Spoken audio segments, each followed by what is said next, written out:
Back in 2007, when I first got an Atari 2600 at a flea market, it came with a bunch of games. Some good, some bad, some that worked, and some that didn't. So I popped this sucker in and was immediately confused. All I was controlling were a pair of eyes. I'd walk around for a bit, then get killed by some kind of spider, ghost, or bat. See, the frustrating thing about these old Atari games is that most of the story and instructions were only found in the manual. So if you didn't have any of that, you were screwed. For simple games like Space Invaders, you don't really need a manual like that. But for more ambitious titles like Adventure, it really helped. Especially because I was born during the era of good graphics and complex stories. I had no idea that I had beat the game because it seemed too simple and there was no UN screen. But anyway, I'm getting off topic. Haunted House was one of those ambitious games. In fact, you could say it's one of the first survival horror games in the history of modern gaming. It's just a shame I couldn't figure it out. In fact, even watching someone else play it makes no sense. Well, make no sense no more. I'm going to solve this decade-old mystery as to what the hell exactly is going on. Okay, so according to Wikipedia, you are navigating the haunted mansion of the late Zachary Graves, who now haunts the mansion. You gotta find and escape with 3 pieces of his urn.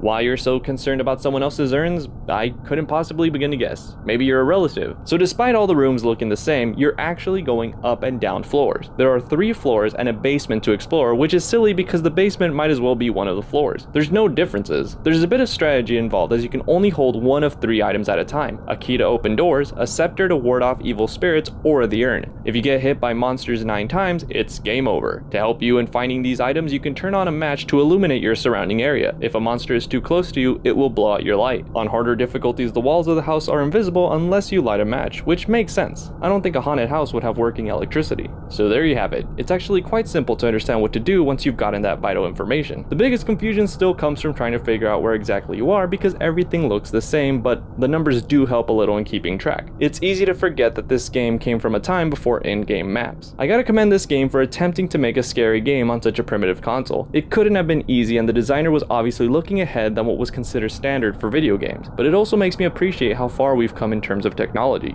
It's crazy to think that at one point, this was considered to be revolutionary. For Heroes of Fandom, I'm Boyle, signing off.